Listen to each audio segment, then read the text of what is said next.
Well, we are here today at the effort at Goodwill, and we're about to head in and see what we can find that we can buy and flip for a profit. Here we go. So I noticed this cute little dish hanging here on the end cap, and I liked the color of it. It was kind of a mint green with this gold edging.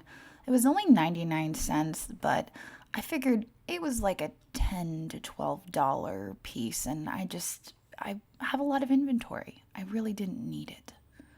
This was cute. I didn't know if it was Rocky or Bullwinkle. One of them is a moose. And I thought maybe that's one of those guys.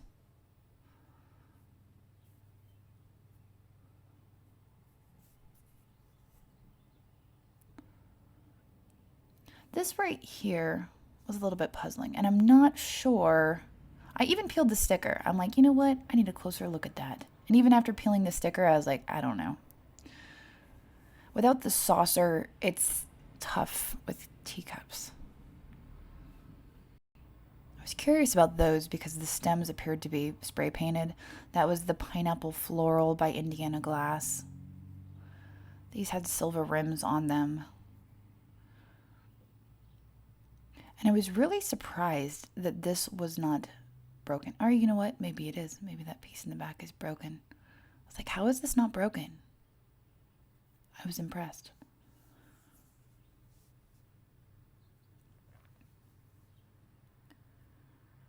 This was obviously someone's art project. I don't know why I'm drawn to these pieces. I guess it's the naivety of it.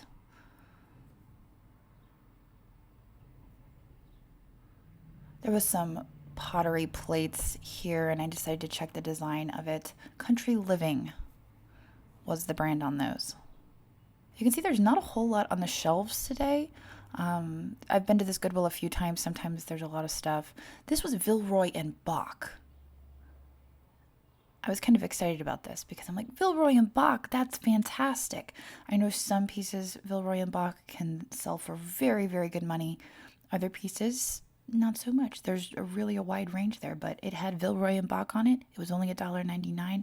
It went straight into my cart.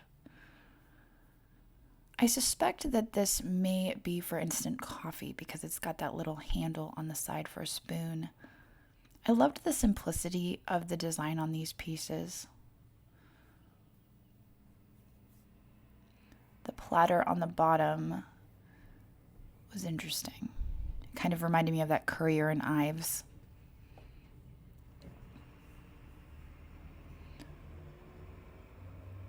There may have been a mark under the sticker on that one.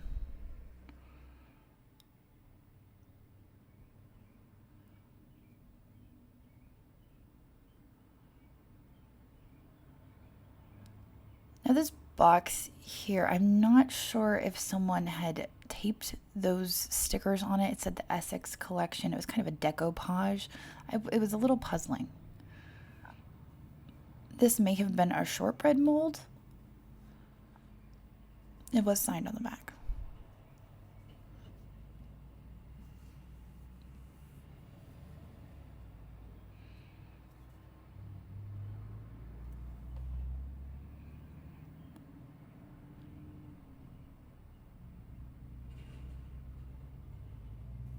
This candlestick for 99 cents. I have purchased a piece similar to this in the past. I may still have it.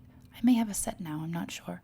But it was familiar to me. I'm like, I've seen this before or I've bought this before. And I decided that for only 99 cents, I would grab it.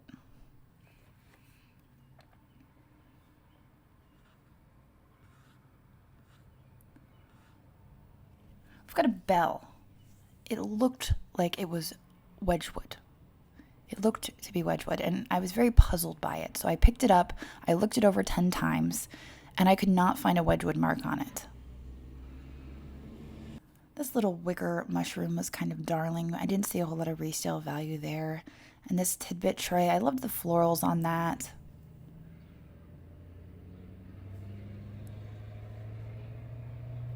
Today is a heavy traffic day.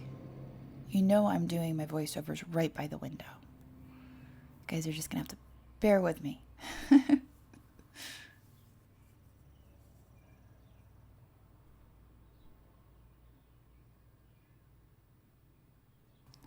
This was an interesting sculpture. It was $6.99. It still had that $14.99 Home Goods sticker on there. Got the Volksgraph, the Yorktown pattern. I liked these mugs. Again, Volksgraph. Volksgraph was local to us, and I think that's why I come across it so often.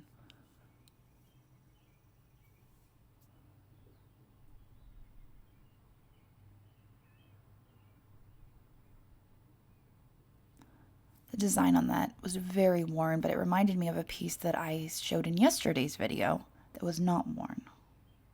Now I've found this mug, and you're wondering why I picked it up. I picked it up because I needed to put it with the teapot that matched.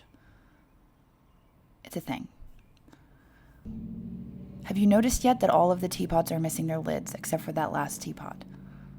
It's a conspiracy.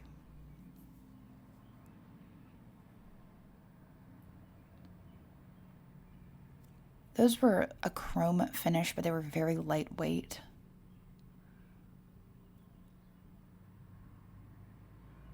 And this was, I liked the glaze on this. I liked the glaze.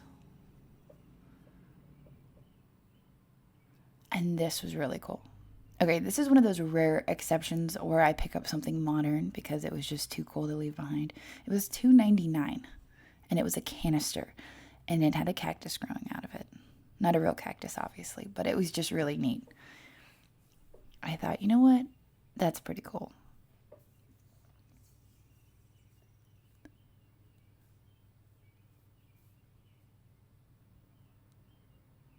There was some soap there. This I liked. I liked the floral design on the outside, the tulips. The bottom was marked. You can see the marking there. I was having a really hard time with it. I was like, what does that say, Kevin? Does that say Kevin? I'm not sure. I figured, you know what? I'll throw it in my cart. It's only a few bucks. I'll figure it out later. It's easy to make those decisions when you're at the Goodwill.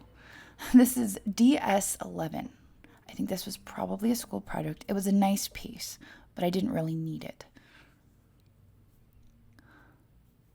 I picked this up, turned it over to see if it had a Wendell August Forge mark. Usually by the time I pick it up and I can feel the weight of it, I know whether or not it's going to have that Wendell August Forge or potentially have that mark on the back.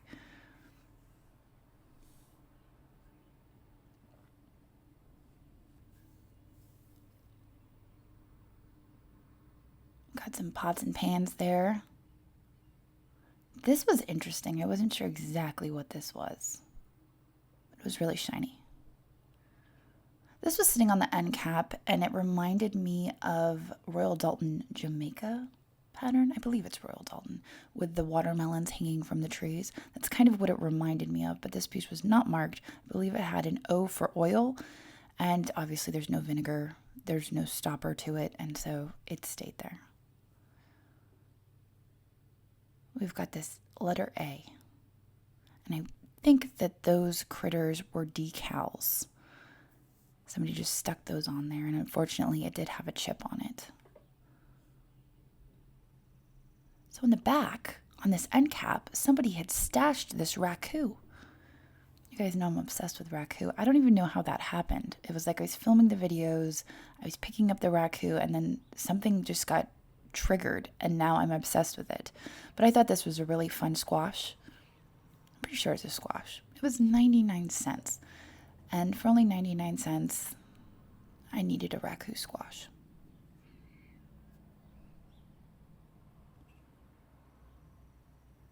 This appeared to be Native American sand art, but when I picked it up, it was a coaster.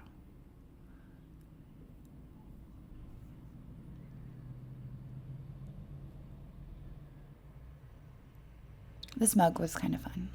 It was marked Made in China on the bottom. Now I did poke through the purses a little bit. There really wasn't a whole lot there. Obviously this one caught my attention because it was shiny. And I was like, oh, well, you look at that. It's got some bling on it. And I checked the inside to see if there was any labels or any tags. There was nothing in there.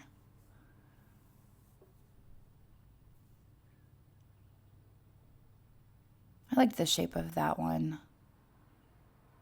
And of course, the sparkly one. Of course. And then I was like, oh, is there glitter on my hands?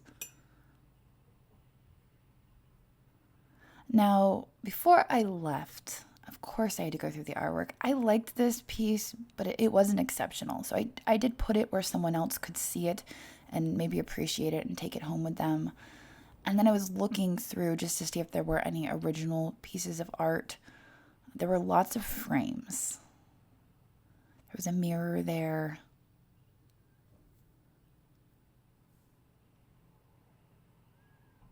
Not a whole lot of original art. I liked this piece. I thought, you know what? Somebody needs to hear that today. So I tried to find a place to stick it where it was visible for someone. Obviously that was not the right spot. Okay, right there. That's where it needs to be. And that's it. That's all we got. All right, well, our total spend there was $16.44. Now, there is an antique mall down the road about 15 minutes that I have been wanting to check out. I've been told over and over again that I need to go check it out. And so today is the day. We are going to go investigate Brickerville Antique Mall. Today's the day. So I'm going to take you guys over there. We didn't spend a whole lot of time here, so we're going to go over there together right now, and I'll see you there. We are at Brickerville Antiques in Brickerville, Pennsylvania. I've never been here before. I don't know what to expect. It's a barn. It looks like a fun barn, though. So we're going to head in and see what we can find. Here we go. So I immediately spotted this bottle, and I loved the floral painting on it, and then, of course, the floral painting on this piece of metal. I don't know what it is about me and flowers painted on things, but I really like it. That was the first stuff I noticed, and of course this Majolica creamer was also very nice. There was a piece of art glass over here. It kind of reminded me of Badash glass. They do a lot of this kind of weird sculpture, curlicue glass things. But this one was a little bit different because it didn't have a lucite base. It was $25, and I thought that's kind of a fun glass sculpture. It's a clear base for only $25. Yeah, I'll take it. This was the next piece that I found, and it appears to be bronze. There is a marking on it. It's like two diamonds connected. Other than that, there was no other markings, but it was a very interesting, very heavy bronze piece. And it was just very curious, and I love pieces that are weird and interesting, and it was speaking to me. I liked it. There was no price on it. When I asked the gentleman, he said $20. I said, okay, I'll take it. This hair receiver, obviously, florals painted on glass. It's a thing. You'll see that reoccurring theme throughout my videos. It was $18. There was a little bit of a chip there, but it was on the inside, so it wasn't terrible. And for only $18, I figured I could double my money on that, and I will take it. This cat was delightful. Again, back to that folk art. More folk art. It's a thing. Folk art, florals painted on stuff. You can count on me.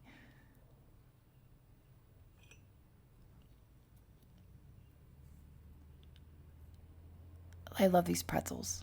I don't know what it is about these pretzels, but they are Pottery Pretzels, and I find them all the time. I've never bought any for resale. Now, this is a little tricky, this maneuver right here. Make all of you a little nervous. This was just a little pill box or a little trinket box. It was $25. I wasn't all that sure about it, so I put it back for $25. These little drink stirrers had critters all over them. This was a lantern globe, so it was open on the bottom, and I didn't want to lift it up and lose all the stirrers, so I just kind of walked away from that.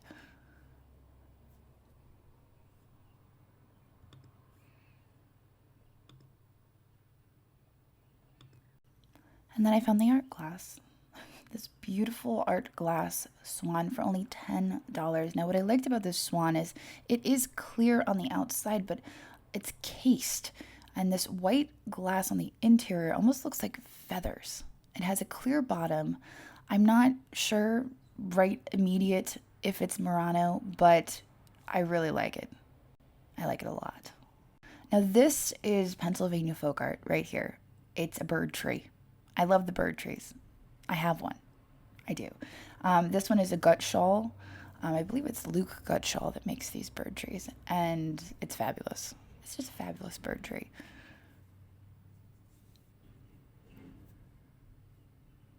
We've got bottles over here. If Andrew was here, he'd be all up in the bottles. Oh, the tramp art back there with the birds on top. Now, the folk art was priced at a point where I couldn't buy it for resale. I mean, this is really the best market for the folk art. I'm just now noticing that. Ruby Red Fostoria American. I didn't notice it when I was there, actually. I should have looked closer at that. This guy was really fun. This is another piece of folk art. It's marked on the bottom, 1940 Wolf by Zare, $48. He's got his tongue hanging out. He was kind of interesting. He's kind of endearing in a way. I couldn't see paying $48. That's the thing about folk art. It's hard in some markets. And the best place to sell Pennsylvania folk art is in Pennsylvania. And that's exactly where this shop is located.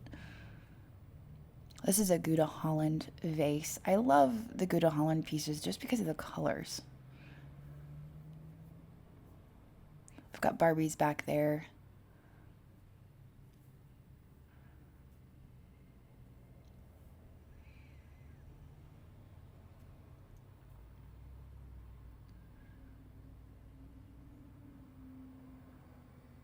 Flowers on glass. It's a beautiful amethyst glass piece.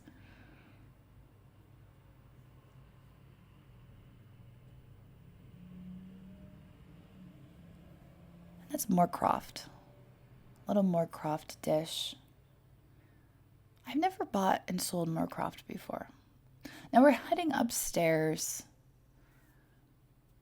I wasn't sure what to expect upstairs. But they had shopping baskets. And I was actually really surprised at how large it was on the second floor. I immediately was drawn to this piece, which kind of reminded me of a heart. I believe it was a wall pocket.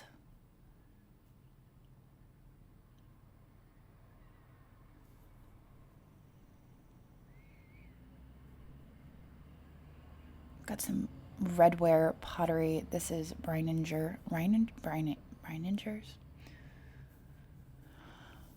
And an art glass basket. It was actually a pretty neat piece.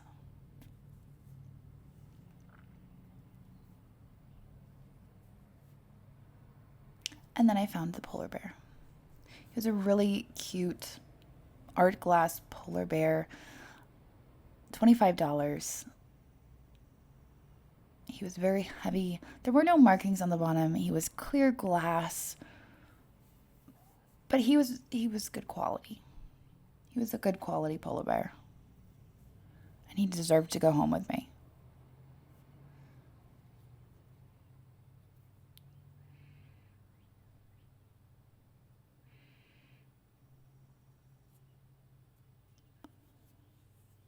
Now I wandered back into this little cubby of a booth, and there was glass, but I looked up and I noticed this piece up here.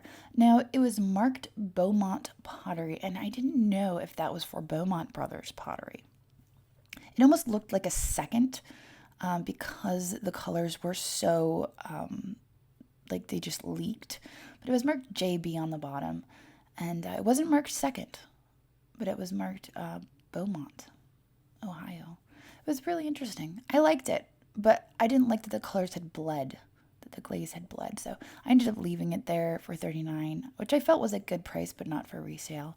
So I am going to end the video here, unfortunately, but let me tell you, this whole section right here is $5. Everything for $5, and we'll get to this tomorrow. Thanks for watching, and I hope you enjoyed this video. In case you spotted something you just can't live without, we do post 25 to 30 new items in our eBay shop every single day, and I've posted a link to that down in the description.